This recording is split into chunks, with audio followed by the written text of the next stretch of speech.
2025 brought me a lot of really good books.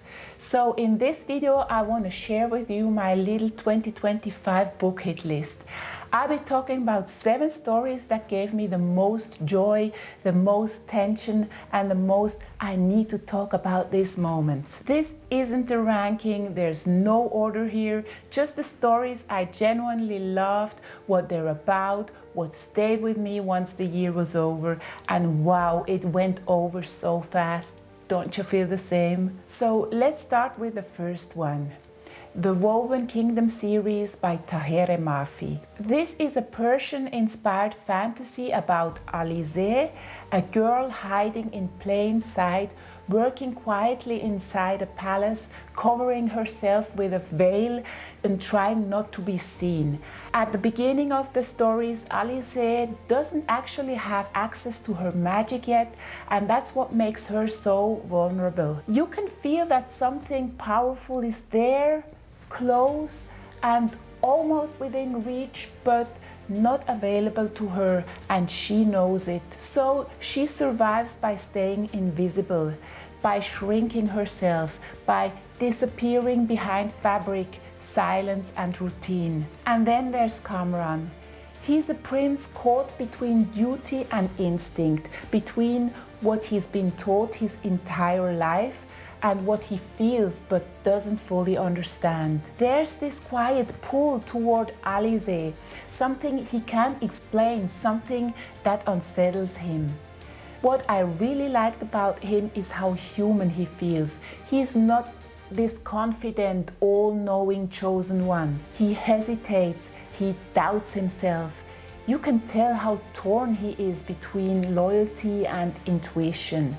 And honestly, I was impatient while reading this book.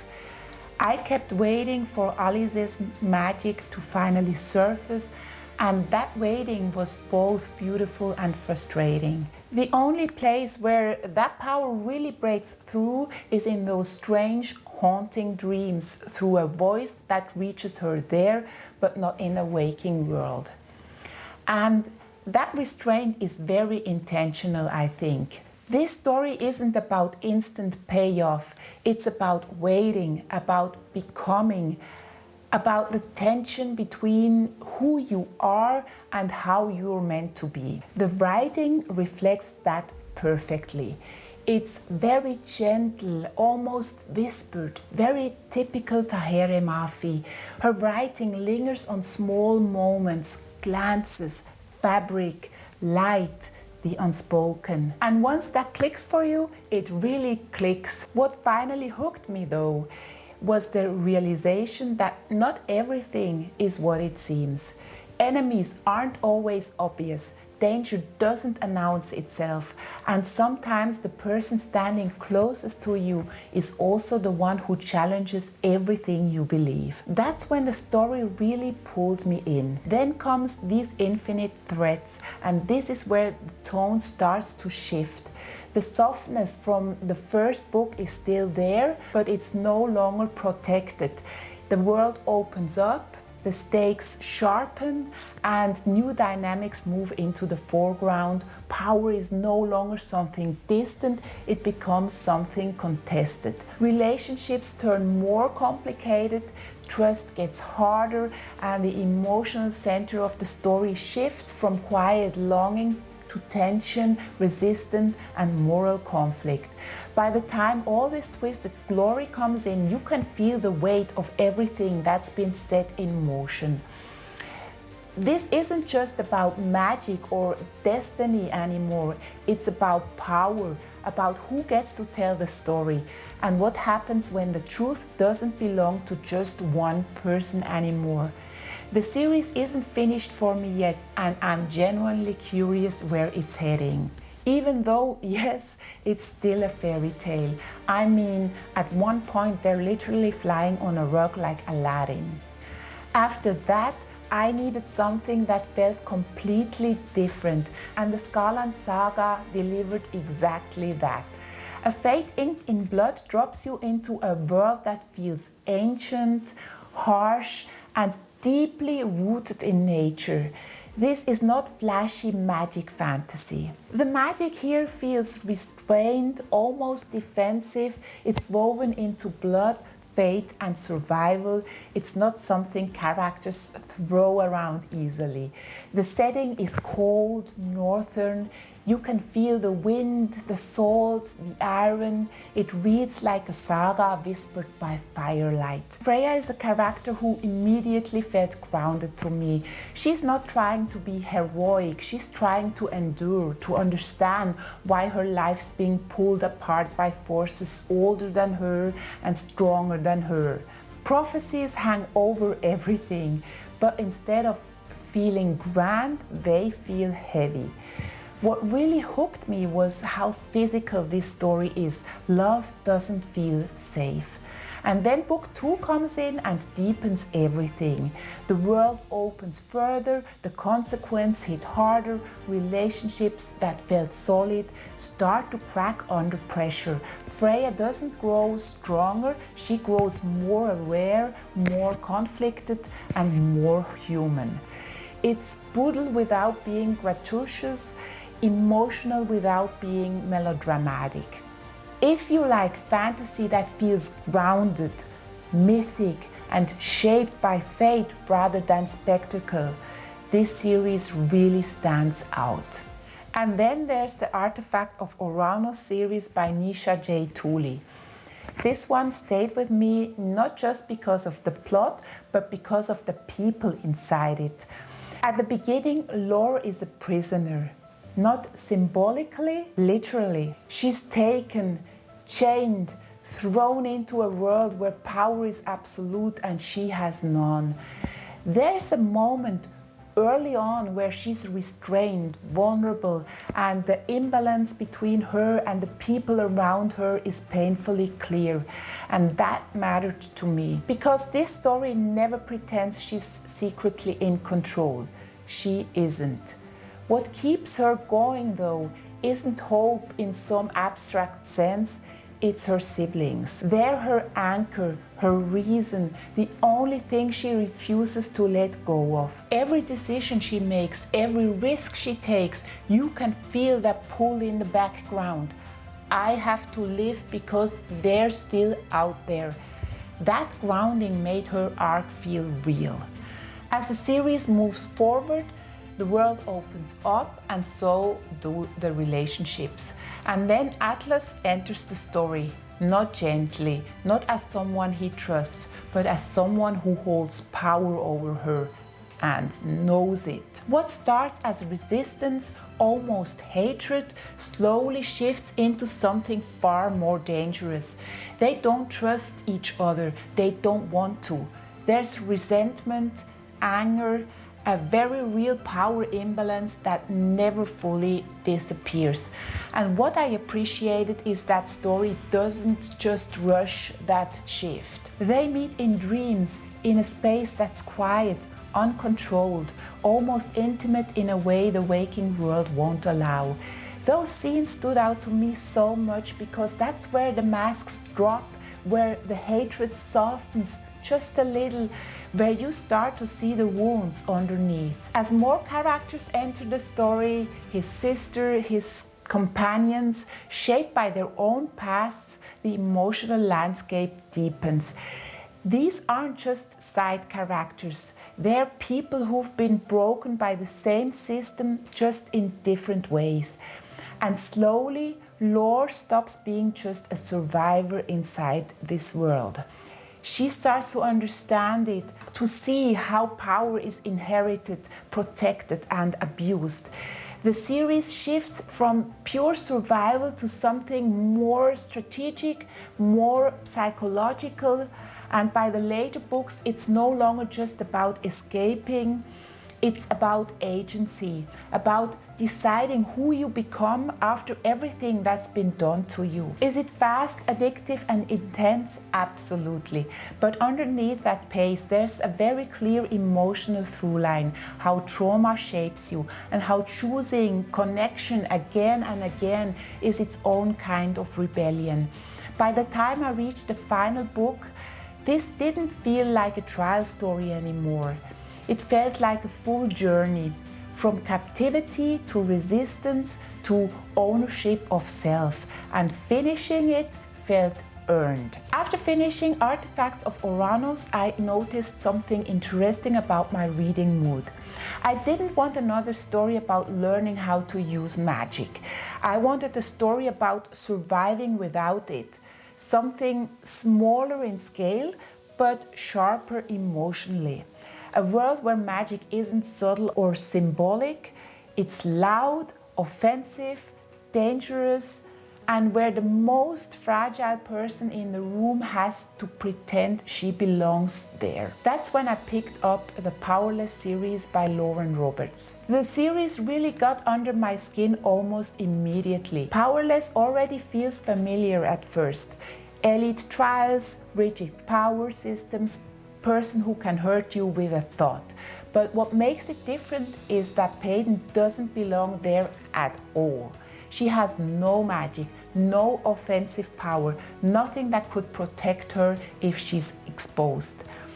And that's what drives the entire story, I think. Reading this felt like watching a lamb in a wolf's clothing trying to survive in a room full of predators.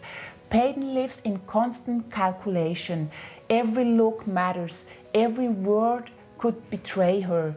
The fear of being discovered. Her strength isn't magic, it's perception. She reads people instantly. She understands motives, power dynamics, weaknesses, and she uses that knowledge to manipulate situations to stay there.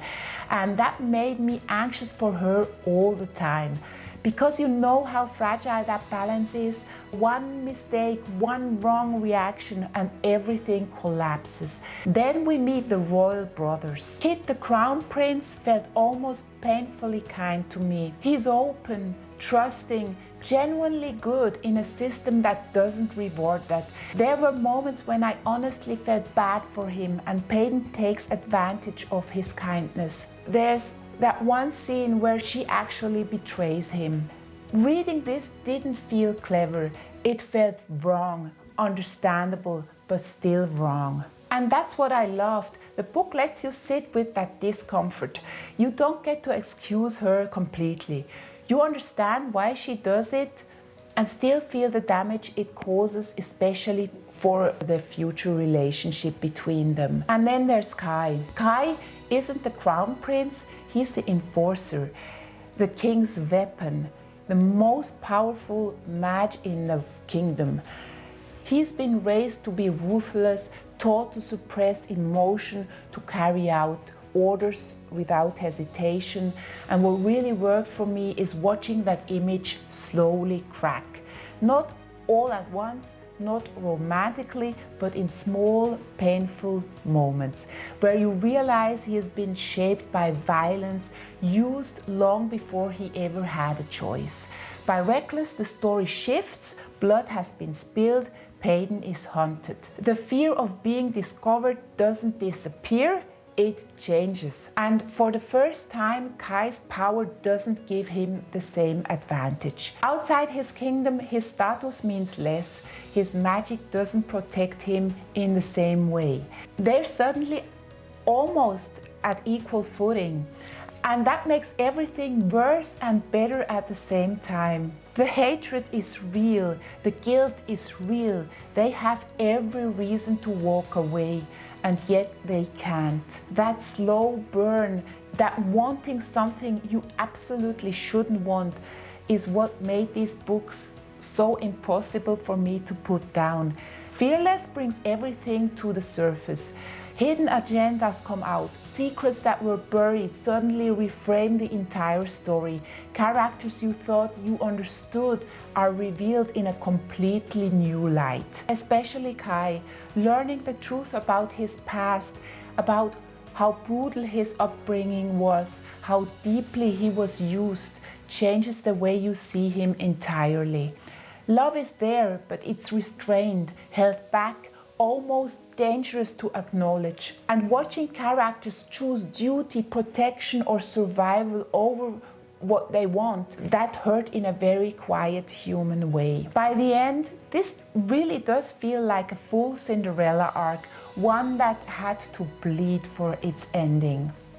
It's not perfect, some things resolve quickly, some revelations hit hard and fast, but emotionally the journey felt complete. This trilogy isn't just about power, it's about fear, about pretending, about being seen, and what it costs when you finally are. And after Fearless, after all that pretending, all that hiding, all that emotional restraint, I realized I was ready for something darker. A story where survival isn't about blending in, but about knowing exactly how sharp the blade is that's pointed at your throat. Where survival is open, violent, and honest. That's when I stepped into The Serpent and the Wings of Night by Carissa Broadbent. It's unapologetically a vampire story, a brutal one. But it pulled me in immediately. The world is ruled by vampire clans, by bloodlines, ancient grudges, and a system where power is enforced through fear. And in the middle of it all is Ouranos. She's not a vampire, but she's the daughter of Vincent, the vampire king himself. And what fascinated me from the very beginning was that contradiction. Vincent is feared across Nyaxia. He's ruthless, violent, unforgiving, and yet with Ouranos he's different, protective, controlled, almost gentle. As a reader, you notice it immediately. Why does this brutal king, who has destroyed entire bloodlines, show softness toward a human, a single human? You don't get a clear answer right away. You're meant to sit with that question, to feel that unease, because it tells you something important, that even the most monstrous figures choose when to show mercy and when not to. Ouranos herself grows up knowing exactly how dangerous her world is. She wears her strength like armor, keeps her emotion locked down, because she knows that weakness, especially emotional weakness, would get her killed. The Kenshari tournament is where everything explodes. A competition designed for vampires, for creatures stronger, faster, deadlier than her. And watching Ouranos enter that arena felt terrifying, because you know she's at a disadvantage in every possible way. She doesn't have vampiric power. She doesn't heal like they do. She can't afford mistakes. What she has is discipline, strategy, and an almost painful amount of self-control. And then there's Rain. From the moment he appears, there's tension, suspicion, a power imbalance that never fully disappears. Their connection is dangerous, built on distrust, on unspoken attraction, on the constant question whether trusting him will destroy her. One of the scenes that stayed with me the most is when they fly together through the night. For a brief moment, the violence fades, the world goes quiet, and Ouranos allows herself to trust. As a reader, you don't know if that trust is justified, and that uncertainty is what makes it so powerful. By the time the story continues in The Ashes and the Star-Cursed King, everything becomes heavier. The political games surface, the meaning of the throne shifts, and victory turns out to be far more complicated than survival. What I loved is that this story doesn't end neatly. It ends with consequences. And then the series does something I genuinely admired. It changes perspective. The world of Nyaxia continues, but through different eyes, most notably through Lilith. Lilith is someone who stood close to Ouranos, someone who watched, supported, and survived in the background. Seeing this brutal world through her perspective changes everything. You start to understand the cost of loyalty, The weight of loving someone powerful and how complicated survival looks when you're not the one holding the crown. The relationship between Oriah and Rain also shifts when seen from the outside. It becomes clearer how dangerous it is, how much it demands from everyone around them. These companion stories don't weaken the original duology, they deepen it. They make Nyaxia feel alive, like a world that doesn't stop turning just because one story reaches the end. This series stayed with me because it understands something very human, that people are never just one thing. Even monsters, even kings. Everyone chooses which parts of themselves they show to the world and which ones they protect at all costs. And after spending so much time in a world ruled by vampires, by blood, secrecy, and the constant question of who you can trust, I realized I wanted something completely different, something that felt bigger, louder, more physical, more dangerous in an open way. And that's when I fell into the Empyrean series by Rebecca Yarros. This series stood out to me because of how personal danger feels. Yes, it's a dragon story, but at its core, it's about people surviving inside a system that was never built to protect them. Fourth Wing throws you into Navarre, into Basquet War College, where weakness isn't forgiven and survival is never guaranteed. While Sorengale shouldn't make it.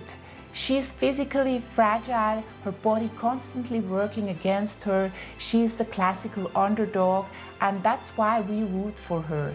So her strength becomes strategy, observation, and that stubborn refusal to quit. What really elevates this series is the bond between the riders and the dragons. Once that bond forms, it's absolute. If the dragon dies, the rider dies. If the rider falls, the dragon suffers, and that makes every decision heavier. Violet's bond with Tahereh and Adarna adds both intensity and unexpected humor. The dragons aren't tools, they're personalities with their own rules and hierarchy. And being bonded means being known, your fear, your doubt, your thoughts. Sometimes that's funny, sometimes it's terrifying. Then there's Xaden Ryerson. He carries legacy, secrets, and a kind of darkness that feels intentional.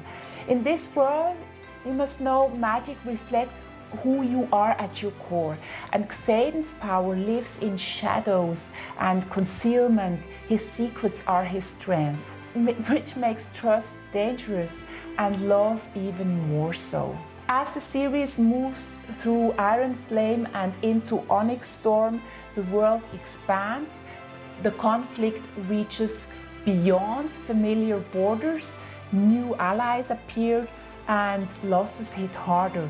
The book don't protect you from consequence. People die, sacrifices matter, and knowledge, especially books and history, becomes one of the most powerful weapons of all.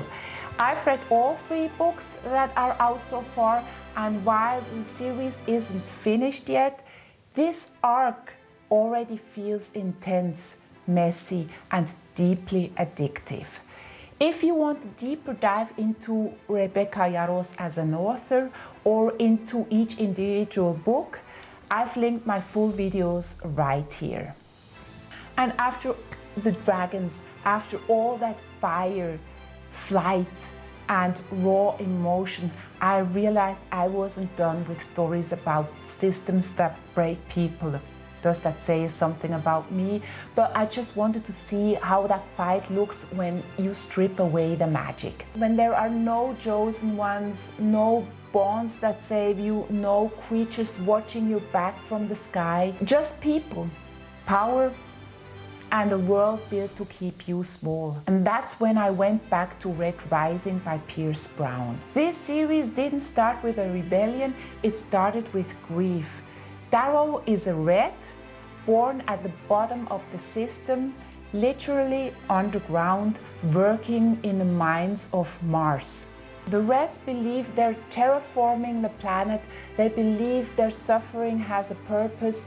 They believe that world above them is still dead. And all of that is a lie. What breaks everything open is the death of Io, his wife, his partner, the person who believed in something more. Her death isn't just tragic, it's catalytic, because it forces Darrow to see the truth that the world he's killing himself for has already been built, and that the people on the top, the Golds, they rule through lies. What really struck me is how prepared Darrow already is for what comes next. The minds have trained him pain, endurance, loss, and leadership under pressure. So when he's carved, when he's reshaped to infiltrate Gold's society, it doesn't feel like a transformation into something new. It feels like the next stage of survival. Red Rising itself almost reads like a brutal proving ground. You watch Darrow enter a world where power is beautiful, cool, and absolute. Friendships form fast, loyalties feel intense, and everything is heightened. And then Golden Sun changes the scale completely. The story moves beyond personal survival into politics, fleet warfare, and betrayal on a level that genuinely hurt to read. What I loved and hated is how convincing Pierce Brown shows how power corrodes people. Friends turn into enemies, idealism hardens into strategy, and loyalty becomes conditional. Rogue is the one that really stayed with me here.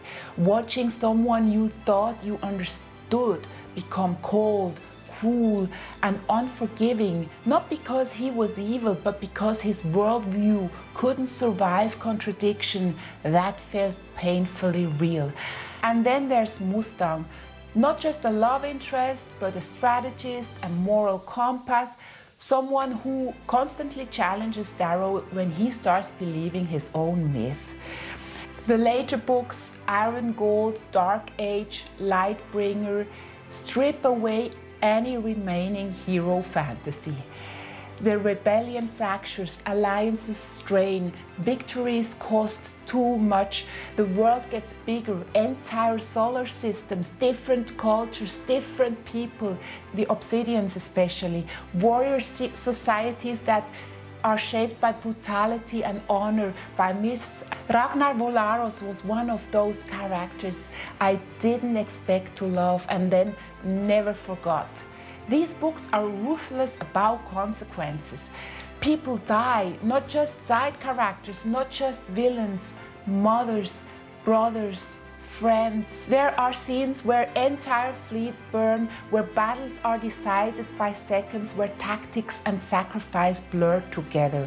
And through all of it, Darrow is still the same Red from the mines, haunted, driven, never fully convinced he deserves the weight he carries. What stayed with me the most is that the series never lets him be a savior without cost. He is brilliant, charismatic, capable of inspiring wars, and also arrogant, short-sighted, capable of destroying the people he loves by believing he has to do everything alone. Red Rising isn't romantic fantasy, it's not soft, it's not comforting. It's science fiction that asks what revolution actually looks like after the speeches are over. Mic drop. And reading all these books together, what stayed with me was how deeply human it all felt, even at its most epic. Because at its core, this isn't a story about space battles. It's a story about lies, about class, about grief, and about how hard it is to build something better without becoming the thing you hate. That was my year in books. Looking back, what really connects all of these stories for me is that they're not about perfect heroes. They're all about underdogs, people who survive systems that were not meant for them, people who wear masks, make mistakes, and still keep going. And if you want to dive deeper into any of these series, I've made or will be making individual videos for all of them. Each book, each world, one at a time. I'll take more about the authors, the characters, the relationships, and the moments that stayed with me. And next up, I'll be looking ahead. The new series I'm excited to start, the books coming in 2026 that already have my full attention. So if you like these kinds of stories and you like taking the time to really sit with them, I'd love for you to stay. Thank you for being here, for listening, for reading with me. And as always, keep reading, keep imagining. Bye.